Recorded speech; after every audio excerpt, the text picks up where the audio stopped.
Well, maybe let's start today's call, right? I thought we would actually start with maybe an acknowledgement of a couple of milestones that we hit, right? So Rocket Pool, it's now 1 year old, right? It's verified check mark on the Ethereum Foundation website. It's been a year, and all things are still a go with the telemetry of the rocket, right? Indeed, I can't claim to have been here a year ago, but I think you and probably Joe would have been. I'm guessing it felt like a pretty quick year. I have to say, the how many months has it been now for me? Almost half that time, not quite, has gone by in a flash. Certainly a lot going on, and I think, all things considered, a lot of progress made by the protocol. Yeah, it's gone by fast, but damn, I feel like I've aged 10 years in that 1 year. I don't know about you, Joe. I would say it has not gone fast. It's gone very slow. It's very busy. It feels like, yeah, 10 years have gone by for sure. Ugh. Yeah. Yeah. How are you feeling, Joe? Are you just as excited about the year ahead as the year behind us, or what are kind of your thoughts on this thing? I know emotions are So, all over the board.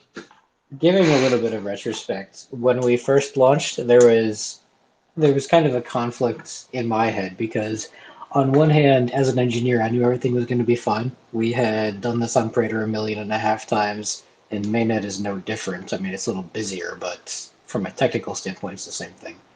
So I wasn't worried of like a contract failure or anything. But on the other hand, I was one of the first ones to make a mini pool and lock up all that ether, and I was like, okay, here we go. This is the real deal, right? And yeah, so that first one was a little like edge of my seat, but once I saw that everything was working fine and it was doing exactly what it was doing on Prater, I was like, okay, I can calm down now. So this is good. So it's been a lot of just kind of like progressively responding to industry events and things like that. The hard forks, for example, new clients coming out. The merge was the big one. I would say probably like more than half of last year was spent getting ready for the merge and just like dealing with client changes and spec updates because I'm like doing this stuff in real time, right? As the spec is being developed, I'm trying to make this work and have parity with all of that stuff. And now that the merge is behind us, I would say the hard part is over, and it's pretty much just smooth sailing from here. The next big thing is withdrawals, but withdrawals aren't nearly as contentious from a organizational and sort of like setup standpoint as the merge was. So I'm pretty happy that we survived that without any big issues or anything. Yeah. Okay.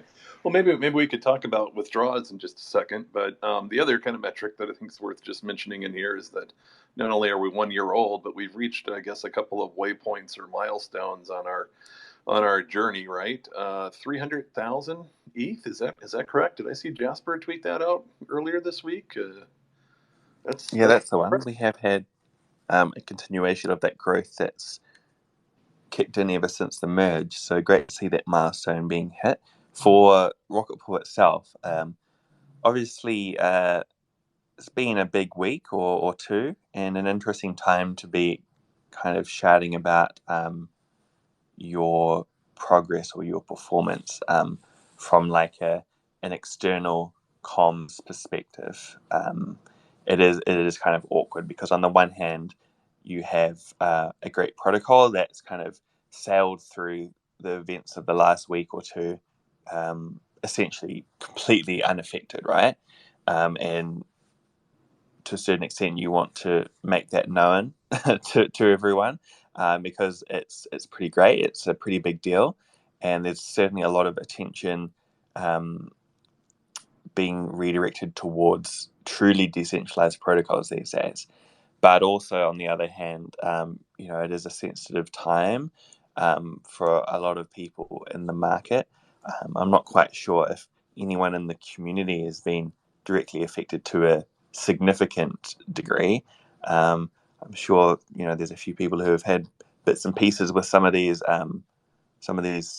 centralized entities, myself included. I think I have a grand total of $250 with crypto.com, and honestly haven't caught up with the word on the street as to how they're faring. But yeah, the point being that it would be nice to celebrate a bit more some of these milestones and achievements, but it is still very much a sensitive time. So yeah, don't want to be kind of gloating in the face of this this tragedy on the kind of centralized side of things. But at the same time, I am not sure if it's even strictly necessary, because it's been very surprising to see the kind of uptick in interest from protocols reaching out, whether it's in the Discord or through other means to inquire about Rocket Pool's liquid staking, right? So there's been some, I guess, like financial entities, you could say, who have already been engaged in Ethereum staking through kind of staking providers or more centralized entities like Lido, and they're saying, "Hey, look, we've decided to take this decentralization thing seriously." So, to a certain extent, people in the industry, they all know what's happened, right? And when it comes to looking at decentralized options for Ethereum staking, Rocket Pool is head and shoulders above the competition right now. So, in terms of demand for our product, for rETH, it was strong before, and it's only going to go in one direction. So, as soon as we can get more node operators coming in, more validators spun up, and then I guess we'll talk about it a bit later on, of course, LEBs, that rETH will continue to be minted. And if the kind of current trajectory continues along as we have it right now, yeah, I'm not sure how long the extra capacity for LEB8s is going to last, to be honest. It might be snapped up pretty quick. So we really need to kind of continue to do what we can to ensure there's a continual supply to allow that ETH to be staked and allow the rETH to continue to be minted, so people aren't forced to buy on the secondary market, right? And recently having to give up several weeks worth of rewards, if not months, because of that price premium, which is great to see, but a little bit challenging for people trying to engage with Rocket Pool. Yeah, Mav, I'm so glad you mentioned that, because I was listening just for cathartic reasons to the live stream yesterday from Banklist, and in there they were debating the merits or the ethics of recommending centralized exchanges for crypto custody, right? And could there be a trusted exchange, or is there no such thing, or what does an exchange have to do to prove their their deposits of funds, right, and their non fractional reserves. But interesting.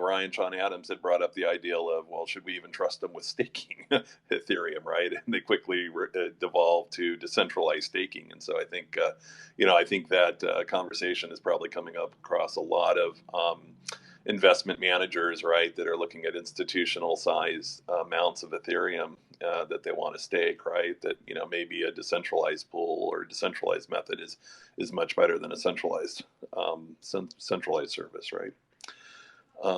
So it's great to hear that people are thinking about that and kind of weighing it. I suppose you're a little bit more protected because it is locked on the beacon chain, but still it does beg the question. But maybe let's start with the agenda here a little bit. Some of the things, right? Lots to cover here. We got Joe back on this week. Joe, welcome back. And so with the node operators, tell us a little bit that's going on. There is a fix to the fee distributor. What's up with that? Okay, I'll try to cover what's new in Smart Node Landia, and we'll talk about the fee distributor thing first, just to get that out. So, long story short, I think like a month or two ago or something like that, community members Valdorf and Patches and some of the other rocket scientists essentially found that there was a small bug in the way that fee distributors were sort of initialized. They were created for node operators that weren't in the smoothing pool. And if you're in the smoothing pool, you don't care about the fee distributor, right? So essentially, instead of what the fee distributor is supposed to do is calculate the average commission for your node. And it wasn't doing that. It was kind of calculating the average commission for all nodes based on the number that you had. So the math ended up being wrong. And so it was a very quick fix. He basically put together a fix that was like 2 or 3 lines or something, and deployed that after it had been audited by Sigma to ensure that it was not going to break anything and it did what it was supposed to do, that kind of stuff.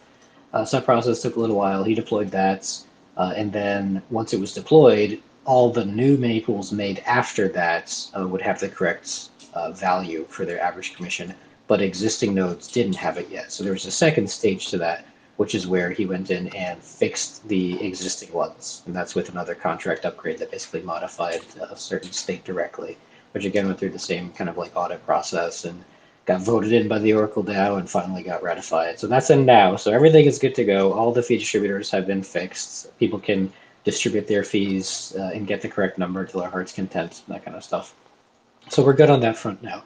The reason it took so long is just because nothing goes on mainnet without getting audited first, and audits are hard to schedule. And it's, even though this was a very small several line change, you still have to have people look at it to make sure that the intended effect is right. There's no side effects and that kind of stuff. So that's why it took a bit. But now that that's done, those are, as far as I know, that was the only like real contract bug that was worthy of note, and that Atlas isn't going to basically deal with anyway.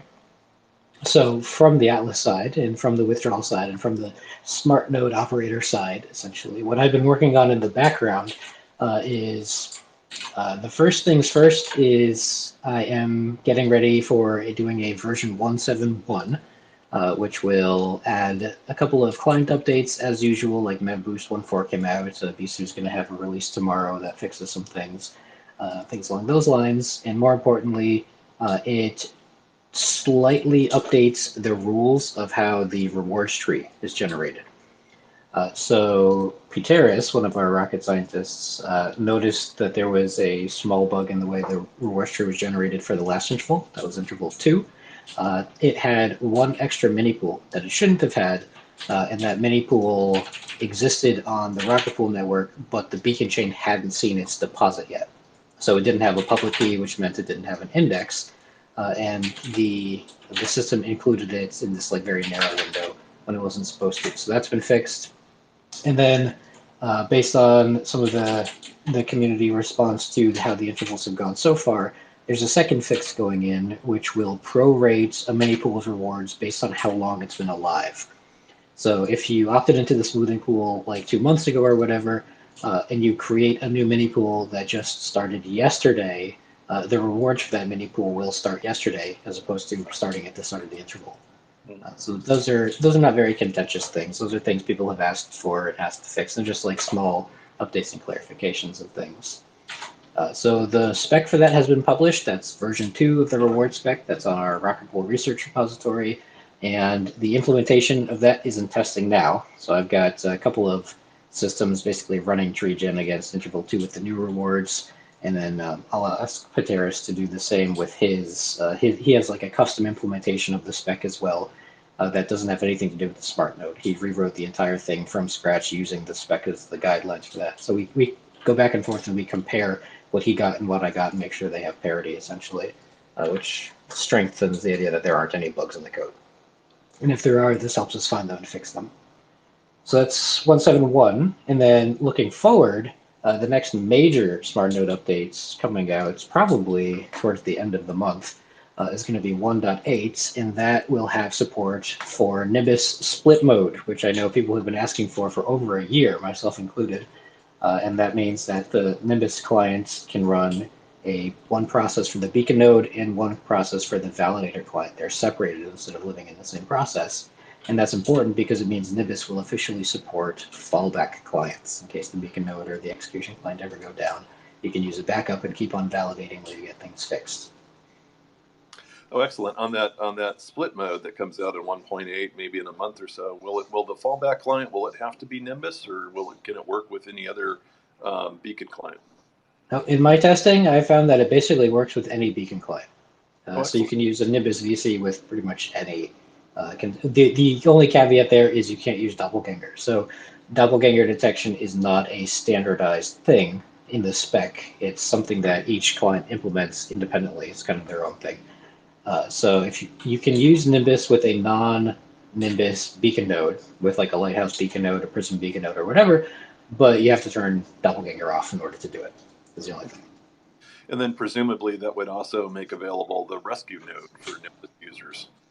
Yeah, the rescue node would be available for Nimbus users. I mean, it kind of is now in the sense of like you can just switch over to Lighthouse and use the Lighthouse validator client to work with it or something like that. But yeah, it would mean that like you can use Nimbus and resync Nimbus and keep on validating while you're resyncing and that kind of stuff.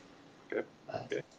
Wow. Well, As, excellent. You've certainly been busy. And when did you say, or maybe you didn't, when 1.7.1? Do you think that will come out soon? I'm thinking it'll probably be early next week. That'll give me some time to coordinate with Pateris and test things to make sure that it works properly and that we both get the same results for stuff. Okay. But that's, yeah, if it doesn't work and we don't get the same results, then I'll release it after, and interval 3 will just have the same problem that interval 2 had, where sometimes these mini pools that didn't get registered on the beacon chain yet will show up, but it's pretty minor. I wouldn't worry about that. Okay. And then one thing that I did want to mention real quick is with the next flagship smart node release 1.8 that introduces Nimbus split mode support, I will also hopefully be introducing Lodestar to the client stuff as well. I am working with the Lodestar devs a little bit, essentially keeping tabs on whether they think it's ready and mature enough to be included in the stack. And they just had a 1.2 come out and mentioned that there was a regression with Docker containers specifically. There was a performance hit in 1.2 that they were working on. And so they expect to have a 1.3 out at some point, and that's when they'll give me the yay or nay on including it. Okay. Okay. And they're endorsed by the EF? Wasn't that one of our kind of checkpoints, was waiting for? It's more like, have they been online long enough to merit maturity? Okay. If that makes sense. And at this point, they've been on mainnet for a couple of months now. So yeah, Okay. I think it's definitely time to revisit. Okay. Let's talk about our second most favorite topic here, the smoothing pool. How has it been doing? So this last week, the turmoil in the market with all of the FTX nonsense has caused quite a bit of market activity, and with market activity comes high fees, and with high fees comes high MEV. And so the smoothing pool, as of right now, actually, let me take a look and see, like literally right now, how it's doing. Give me 1 second, and I will type it up. Yeah, while Joe runs that, and for folks that are listening, you can run a bot command. You hop over to the random channel, just type in, I guess it's a / smoothie. I guess you can do it in any channel, but it does kind of sometimes clog the channel for the mods. But you could run / smoothie, and you could see what Joe's about ready to share with us. So last rewards interval, where things were relatively calm, the rewards interval ended with 209 ether in the smoothing pool. As of right now, we have 10 days to go, and it has 266.84 ether in it right now. So the smoothing pool is doing fantastic, and it has been the recipient of at least 4 massive blocks that I know of. One of them had like 47 ether worth of EV rewards. One of them had 31, one with 20, one with 10. So it's basically just been, it's been doing its job, right? It's been everybody that opts in collectively kind of shares these huge lottery Hail Mary blocks, and that's exactly what we're seeing now. So from a sort of implementation standpoint, I couldn't be happier with the smoothing pool. It's actually gotten some interesting traction from other third parties as well, including those who are thinking about doing their own kind of implementation for solo stakers and either joining up and using ours or using ours as a reference implementation or something like that. So it's definitely getting some traction in the industry, which is great to see. Yeah, no, that is absolutely great, right? I mean, I guess it's kind of a double-edged sword here, right? I mean, it sucks that indeed it takes the collapse of a major exchange and the price liquidations to generate that ARB opportunities to create these lottery MEV blocks, but it is certainly exciting for those in the smoothing pool to capture it, right? And I could see how other protocols, if they don't have the smoothing pool, the chance of winning the lottery, right, are about just as good as winning that $2 billion lottery here in the U.S., right? But when you're in a pool, it's actually kind of expected that we're going to get a few of these lottery blocks in that 28-day window, and we've already got, as you said, 4 good ones, and we still got 10 days to go. There's a lot that can happen in the next 10 days. Well, that's the thing. I mean, the smoothing pool has been well, let's say the existence of smoothing pools in general, not just ours, has been a point of discussion in the community because some people believe that they're not worth it and nobody will use them. And evidence suggests that there are certainly people that will use them, aka a number of people that are opted in. We have like 72% of all Rocket Pool node operators are opted in at this point. Yeah, 72.61%. So there's clearly an interest in them. And even though if you get in, you sort of forfeit the opportunity to run away with one of these huge lottery blocks, for some people that's okay because they know that the probability is so low that they would rather just sort of take like these smaller, more consistent payments throughout the month as opposed to playing the lottery, essentially. There are others, shout out to Looking for Owls if you're on here, that definitely enjoy the lottery game. And then people like myself don't want to bother playing with it and just sign up for the smoothing pool, stop caring, and we'll take the monthly payments. Totally.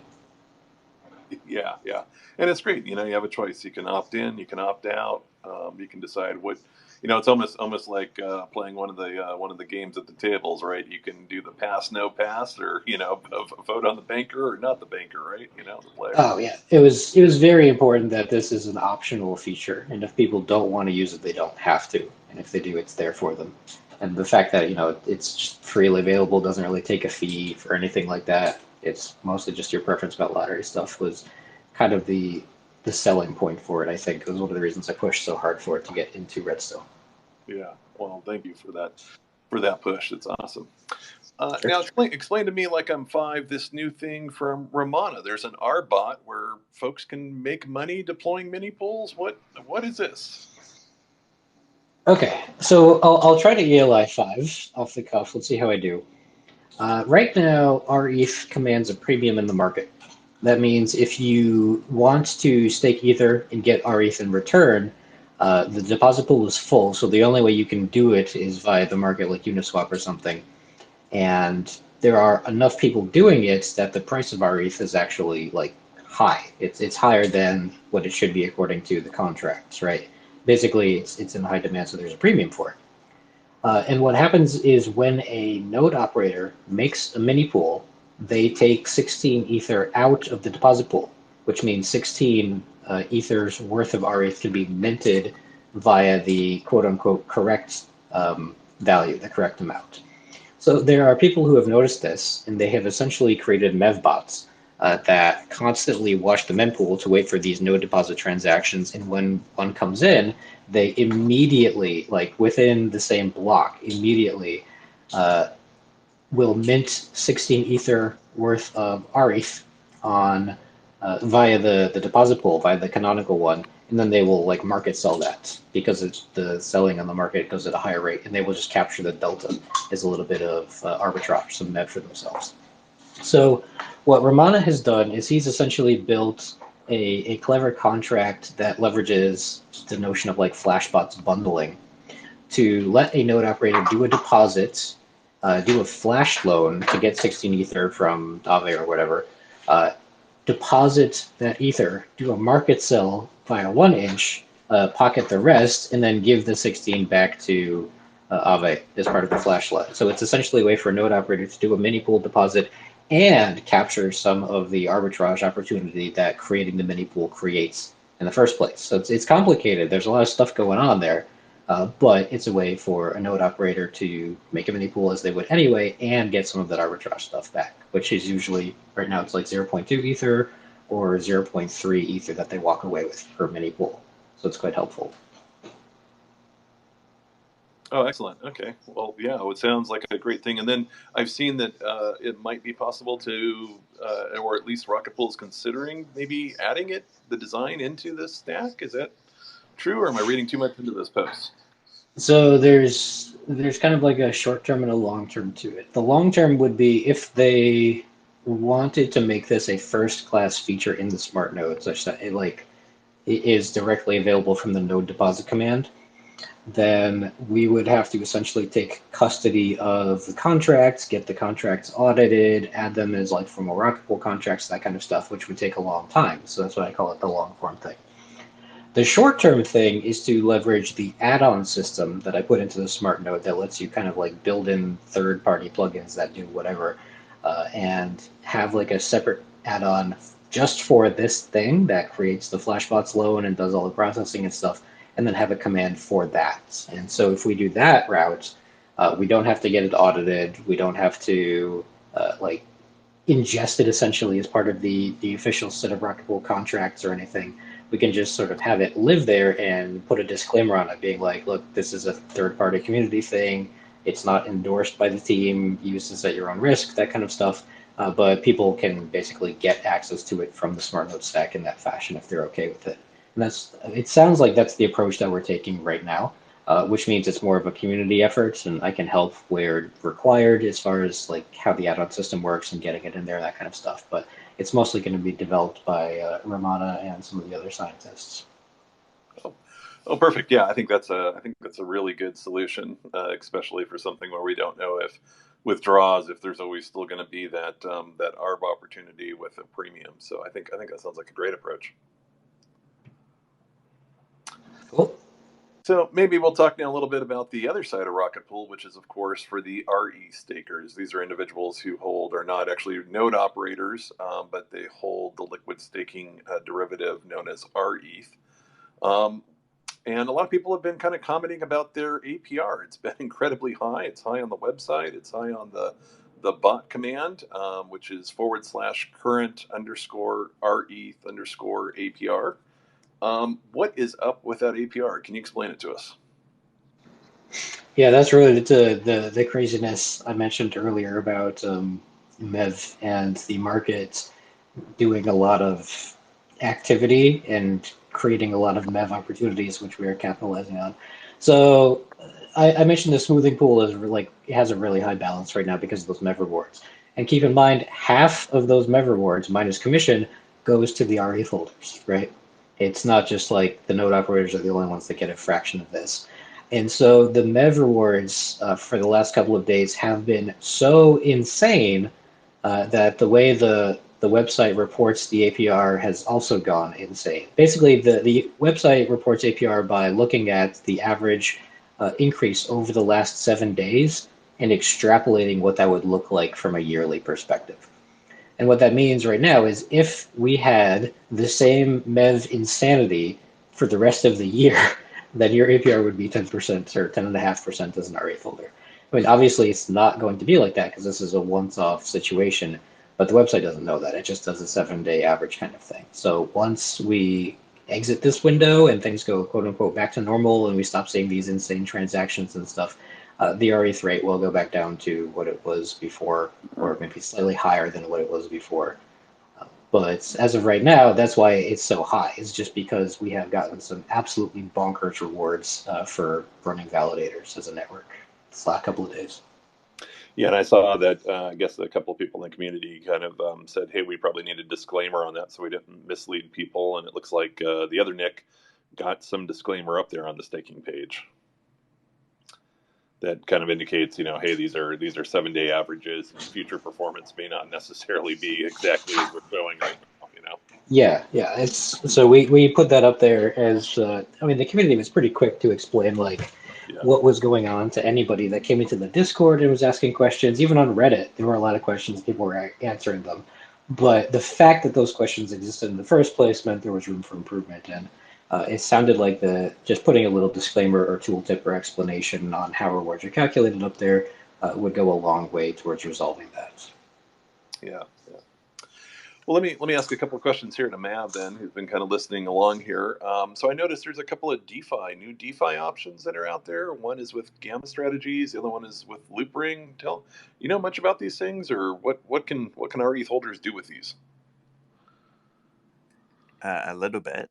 So let's start off with the Gamma Strategies one. So this is another DeFi opportunity for you to earn some additional returns with your rETH.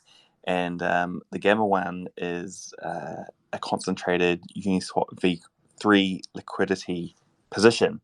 So as we know, the price of rETH it increases with respect to ETH over time, since rETH is not a rebasing token. And so what that means is when providing liquidity to this pair, as the prices kind of diverge, on Uniswap v3 to improve the capital efficiency of liquidity. The position should kind of follow that increase in price. We know that the price of rETH with respect to ETH is relatively predictable.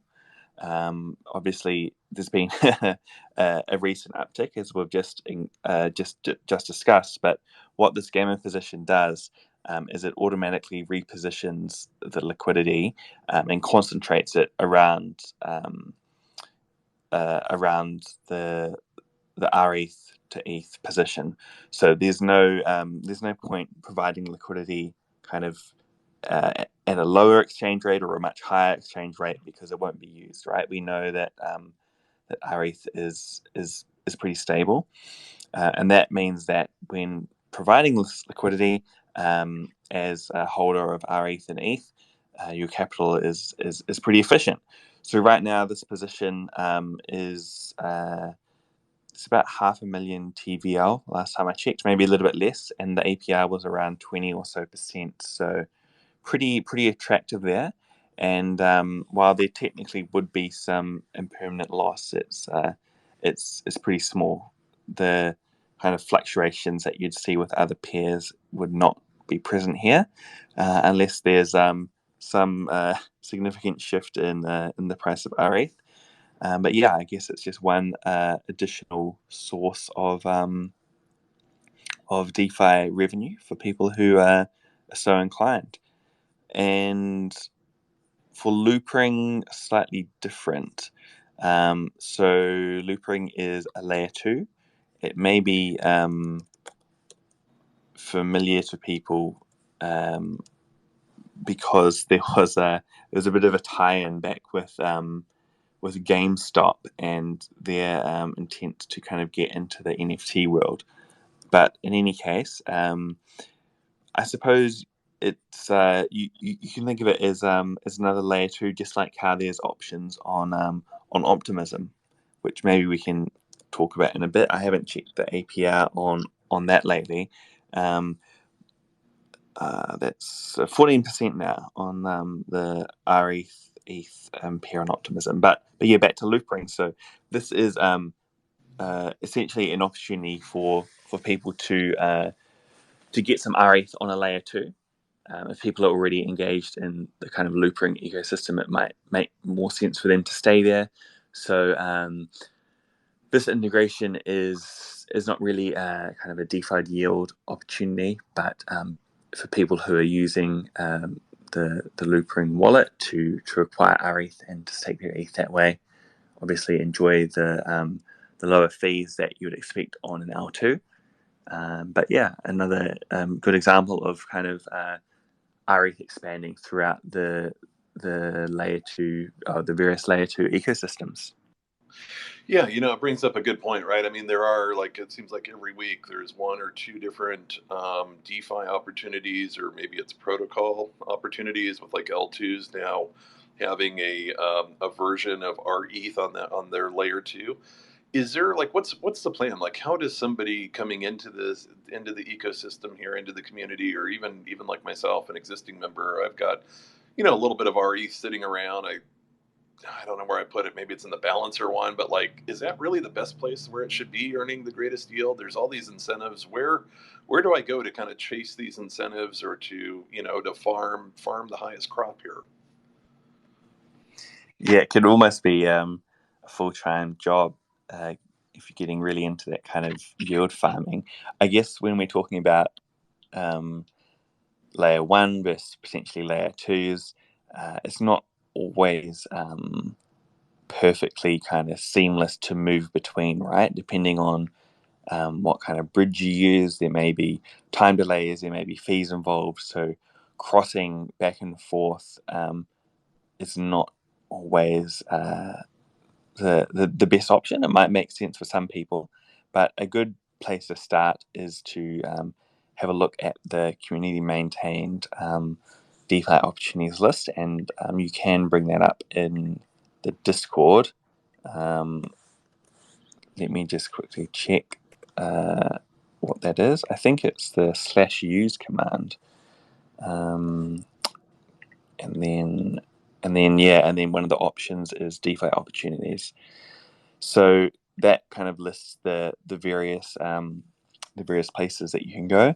Of course, these APIs are not in any way guaranteed, right? So all it takes is one one whale to kind of move $1 million or so across to Optimism and put it in that pool, and the API could drop, and then all of a sudden it might make sense for you to bridge back to mainnet and engage in a position there. So it's possible to comment on what is the quote unquote optimal strategy right now, but that could change in as quickly as 5 minutes. So I think if people are really concerned about getting the best return, it is necessary to kind of put a bit of time into monitoring these various options and what they're paying out. Of course, there's other things to consider too, right? In terms of I guess there's always a certain amount of smart contract risk when it comes to these DeFi solutions. So, as we always say, doing your own due diligence, checking out what kind of audits are involved, how long these various protocols have been around, what their track record is important to do as well. On mainnet, if you're kind of engaged in a balancer plus aura position, you're getting multiple layers of different protocols, right? So that's potentially something people might want to consider. But yeah, if the alternative is anything on the centralized side, I think most people will probably agree with me, and not financial advice, but the risks are a lot lower when it comes to DeFi, and there are some great opportunities out there. So yeah, I think it comes down to everyone, what kind of strategy they're looking at, how much time they can devote to potentially running around chasing yields, how comfortable they are bridging back and forth between various L2s. So it is really a case where it depends on a lot of factors. I suppose the size of your position is another thing when it comes to transaction fees, gas fees, but some of the more popular options like we do have on mainnet, and now this Optimism one powered by the grant tokens seem to be doing quite well. Yeah, and yeah, all very good points. And just one more time, explain folks how they could run that bot command to at least get the list that they could do their own due diligence on. How do they run that bot command?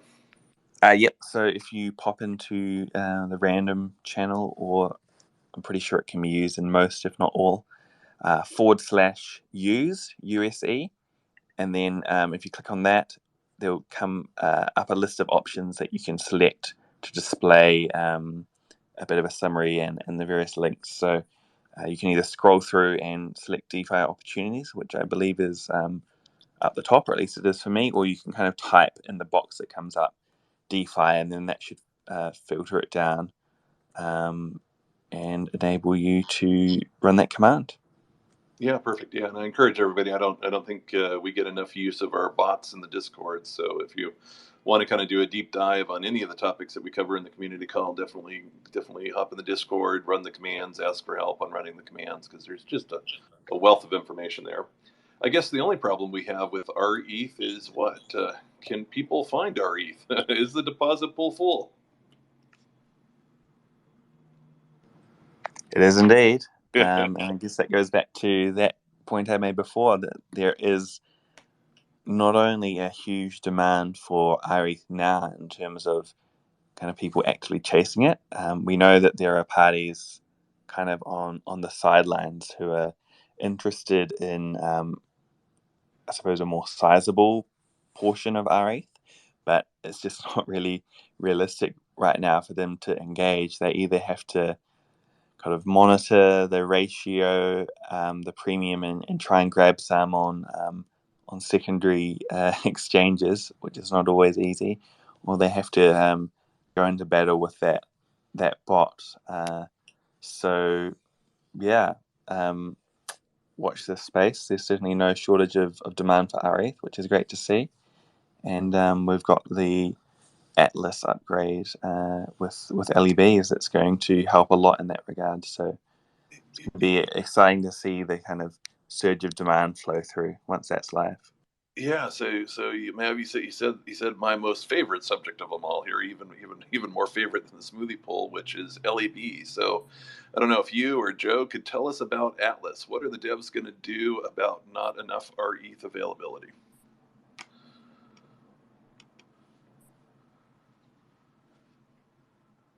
You want me to take that one, Mev? Hey, if you don't mind, thanks, Joe. Okay, sure. So yeah, talking about LEBs real quick, I'll explain kind of what they are for people who don't know, and then I'll explain how they're going to work and for the staged rollout. So in a nutshell, after some extensive math done by the community, we have determined collectively that currently we are just way over collateralized. We're paying for security that we're never going to actually be able to use because the only time you'll need that much collateral is in a slashing event so catastrophic that the beacon chain itself is in question. So we are looking at reducing the collateral required to run a mini pool from 16 Ether plus 1.6 Ether worth of RPL to 8 Ether. We're cutting it in half plus 2.4 Ether worth of RPL, basically 10% of the amount you're borrowing from the protocol to make a mini pool, or to make a validator, rather. So LEB 8 specifically refers to this 8 plus 2.4 thing. And then later on, we're going to look at LEB 4s, which will require 4 Ether plus 2.8 Ether worth of RPL to do, because you're borrowing 28 to make a validator. As far as Atlas's features go, that's the flagship. That's one that's probably most, we'll say, requested by the community. There are a couple of good ones, but that's the most important one.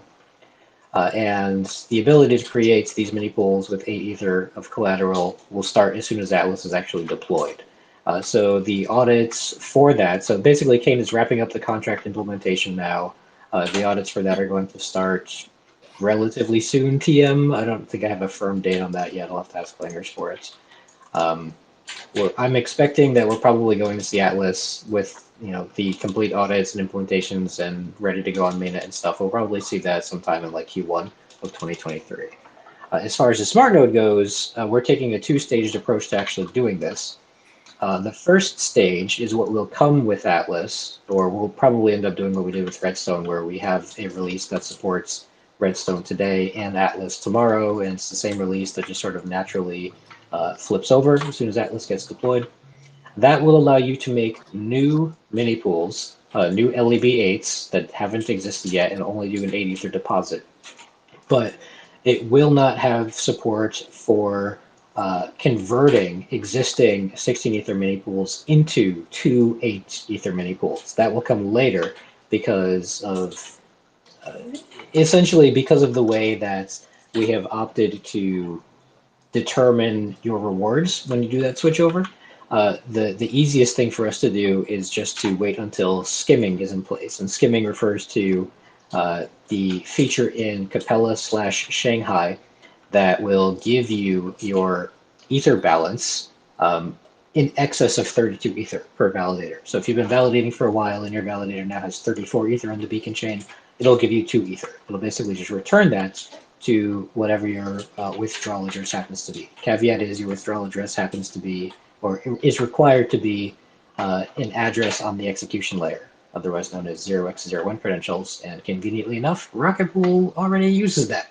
So our node operators, as soon as Capella happens, will start seeing their excess balance on the beacon chain get skimmed directly into their withdrawal address, pretty much. So once that comes out, then I will deploy a version of the smart node that allows people to convert existing 16 Ether mini pools into 2 LEB8s. But right now, at the start, once Atlas is deployed, because Atlas is coming before Capella, it'll just let you make a new mini pool with 8. But you can't convert existing ones. So I hope that makes sense.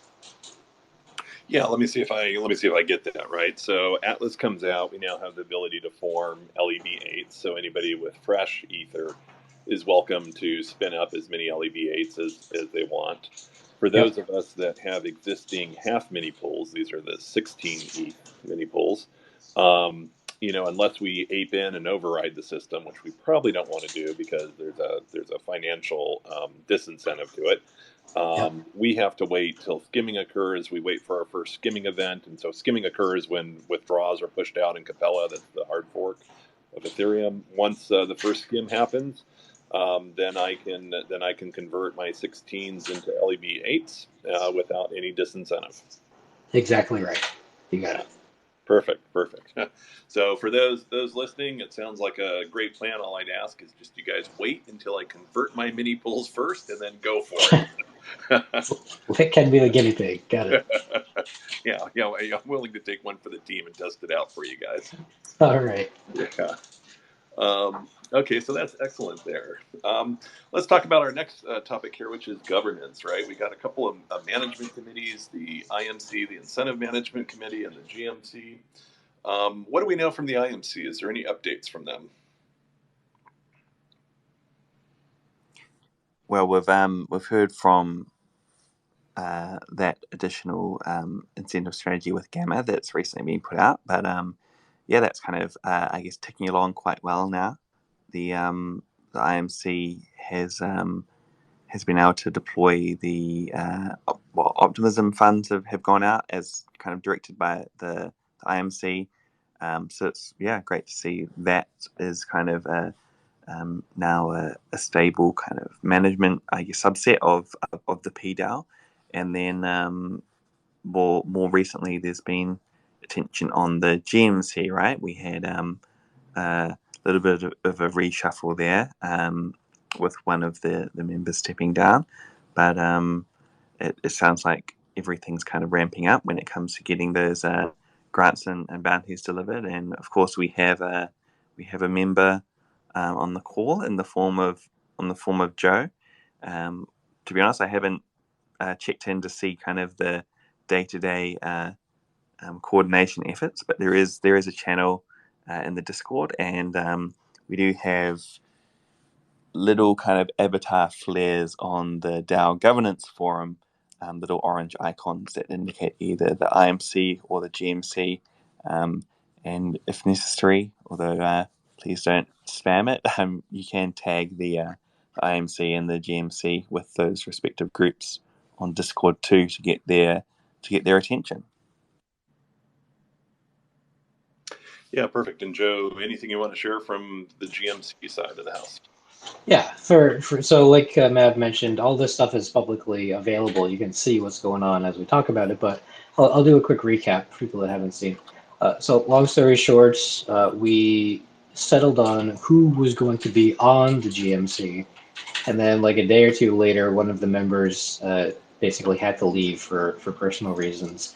So we spent some time kind of discussing, okay, what do we want to do about this? Do we do another vote for the supplemental person, or is it close enough to the vote that we just grab whoever was like next in the line of succession, essentially? And after some discussion, that's what we ended up doing. So I believe Object is now on the GMC as well. It's sort of backfilling in for that missing spots. And when I don't think there's any contention around that. I'll check again, but it seems like that's just kind of like accepted as this is how it's going to be. So I expect him to be a permanent member now.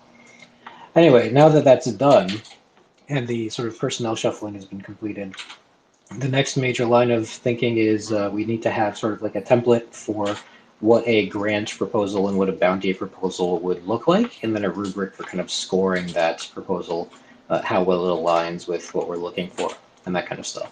And so that's what we've been working on a little bit under the hood. I put together just kind of like a template of what I think I would like to see personally from a grant proposal or a bounty proposal, and I'm taking sort of a nod from the systems engineering stuff I did in my old job. It's just kind of like a comprehensive, what is this, how's it going to affect Rocket Pool, who's it going to affect, why does it matter, why is it useful, who's working on it, how much do they expect as far as the grant goes, that kind of stuff. It's basically just a full deep dive into what are we looking at here. And once those questions are answered, we can kind of gauge how well that aligns with what we're trying to do on the GMC and whether we think it's a grant or a partial grant or a bounty or something along those lines. And so I offered this little thing up there as just sort of like a brain teaser so that people can kind of riff on it. And Patches was like, nope, looks good to me. We're going to do it. So he put up a candidate post for a grant for the rescue bot in the governance forum. And I guess it's like a thing now. So that's what we're looking at. So thank you, Patches, for helping push us along. And we'll see how the process goes. And if people kind of like that particular proposal template and what rubrics we can build around it. From a scheduling perspective, it looks like we're going to take the next 2 weeks or so to kind of play with that proposal and finalize what the template and the rubric look like. And then I think in January, starting January 1st, we're going to sort of do an RFP, essentially, like a request for proposals where we say, all right, it's open season. This is the template that you need to use.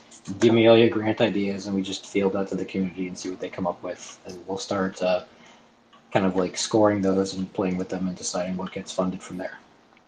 Yeah, I think, Joe, that you did a great job kind of describing at least my understanding of it too. And I think the takeaway for anybody listening to it is if you either have a great idea or, you want to contribute something to Rocket Pool and you want to be paid for it, be thinking about putting together a grant proposal, right? The call for those proposals will probably happen in January. It looks like we're on track for that. And, definitely, but I would start soliciting the ideals, working them up right now among the community. If you have already contributed something, maybe you produced a bot, maybe a website, maybe a paper, maybe it was some other action, a video log, etc. Start putting in a retroactive application, right? And then the other one that comes out there is even if you just have an idea and you're like, hey, I don't know how to do this, but I really think we should put money up in a bounty for somebody to do something. Like, man, I think it would be great if we had like a graphical user interface. I don't have the time or the ability to program something snazzy, but that would be great. Or even if we came up with a new like color palette for the website or something like that, right? Oh boy, I can't wait to see the influx of requests for that kind of stuff. Yep. Yeah. So those things would be kind of bounty proposals that you can put forward. Folks can kind of develop it in there, and I'm kind of hoping, especially Joe, for you and some of the other devs, that this could be a way that some of the things that would be neat to have that you just don't have time to get to, or Kane or any of the other devs like Nick don't have time to get to, maybe could be posted as these bounties, and we could just outsource the work. 100%. I mean, when I put in my hat in the ring for sort of membership into the GMC, that was one of the selling points. Was like, I know what the to-do list looks like, and I know what I'm capable of, and the other devs are capable of. So I'm in a really good position for describing like bounties that I wish you guys would work on and being able to fund those accordingly. So that's absolutely what I plan to do. Yeah. What do you? Speaking of the dev team, what are you guys hearing about the recruitment things? I mean, it's certainly great to be a lean team, especially in times like this. Are they still going ahead and looking for the recruiting? Any job postings or anything you can share with the community? I'll state that I have heard things, and I am not allowed to share them with the community. So that is a language question. Okay. Are they good things or bad things? I think they're good things, but I mean, that really is in the eye of the beholder. Okay. And may I have any comment from you? My comment is join the chit chat on Friday and badger Lagos about it. Okay. Yeah, okay. We'll definitely do that. Put them on the spot. There's going to be a lot of people wanting to know what is up with the growth of the team and opportunities here. So let's go. I know we're going kind of long, but we've got kind of a great topic next here, which is conferences. And the conference that's kind of on everybody's radar here, including mine, I'm getting absolutely stoked about, is ETH Denver. We have a channel in there. Mav, you want to share with us the latest about plans for ETH Denver and the channel? Yeah, so we did get that channel made up, and then not a whole lot was done with it because we're still trying to exactly confirm with the ETH Denver guys in terms of our presence on site, because there's varying levels of sponsorship, and that flows through to kind of what kind of booth is available, and that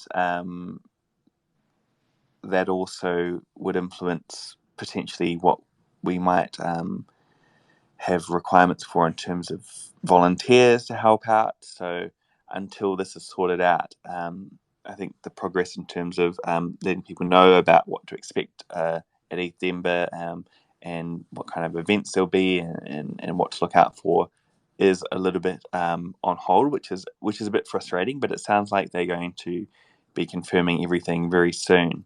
So once that happens, I think the rest will flow through very quickly, because I want to get a lot of progress made on this before the end of the year.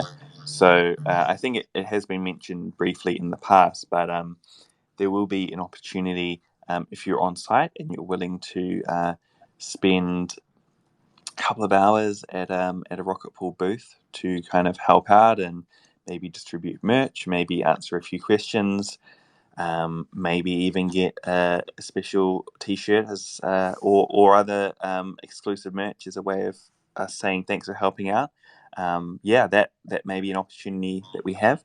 Other kind of events parallel to the main core ETH Denver events, we're looking at opportunities for kind of more social gatherings, potentially an opportunity to hear in person from some of the experts. Maybe Joe's going to get up and speak. Maybe someone else on the team we'll have to see.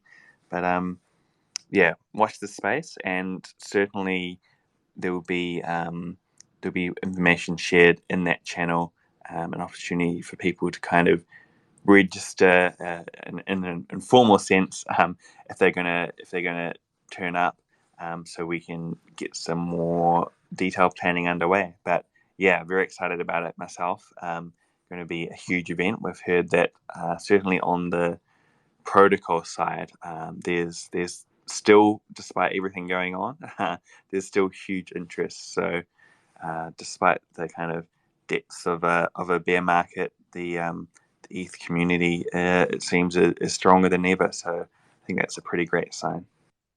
Yeah, I had joined the Spork DAO community call that happens every Friday in Pacific time at noon, and actually got up on stage and asked a question asking about, how much of the facilities would they have and what are their attendees. And, they certainly didn't kind of know the attendee numbers until they get the registration system up and going, but they were somewhat expecting numbers in excess of 20,000 people.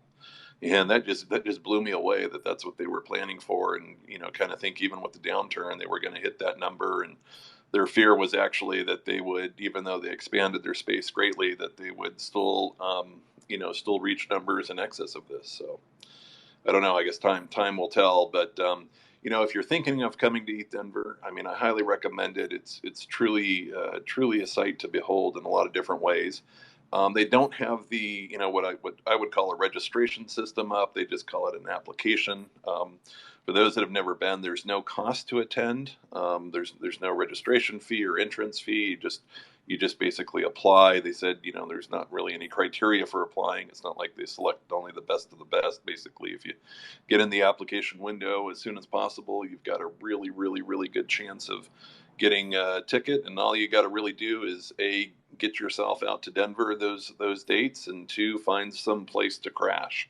So I do encourage you to start looking for the place to sleep, because those are getting harder and harder to find as we get closer to the event.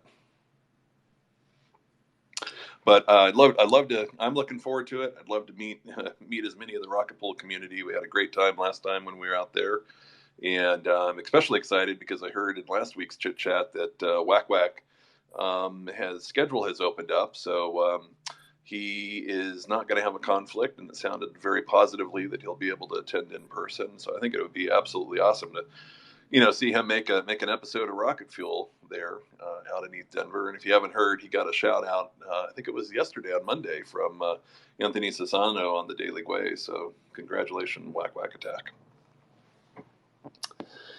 Well, that brings us to the list of the agenda items. A lot going on just in the past. Literally, this is just probably the past couple of days. But are there any other items, either Mav or Joe, that you want to share with the community, or anybody that's been patiently listening on that wants to come forward and ask a question?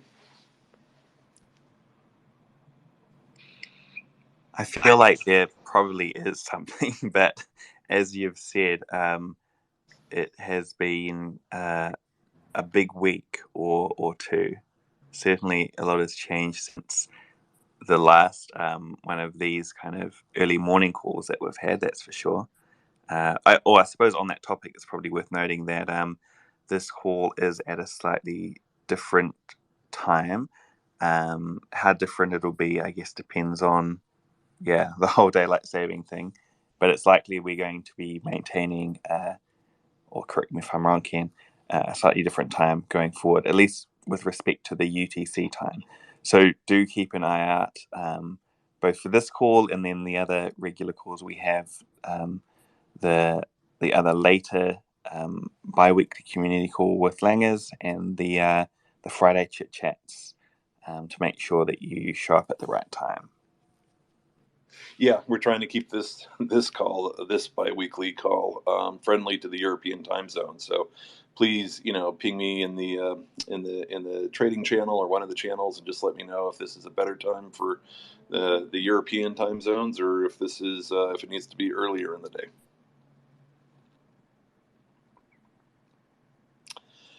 Joe, anything in your end?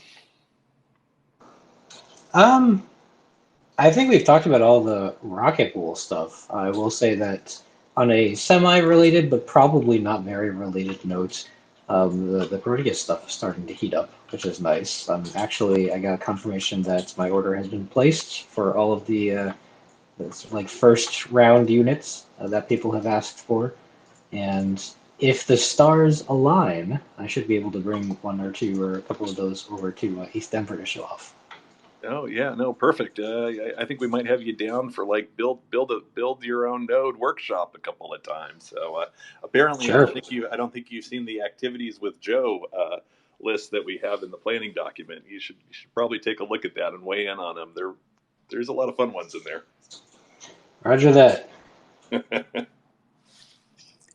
Yeah, on the topic of unrelated news, I have to say I haven't even attempted to look at what's happened overnight with kind of the rest of the wider market. I'm sure there's been some shenanigans going on, but I'll try and get up to speed later in the day. It almost feels like a full-time job that we all have right now, just trying to stay informed and stay across everything. It's moving so quickly. Interesting times. Yeah, well, your first mistake was sleeping. You're not going to get caught up if you keep sleeping. That's sadly very true. All right. Well, it's been an absolute pleasure to spend the past hour and 10 minutes talking to you both. It's always the highlight of my week to be able to host these calls here.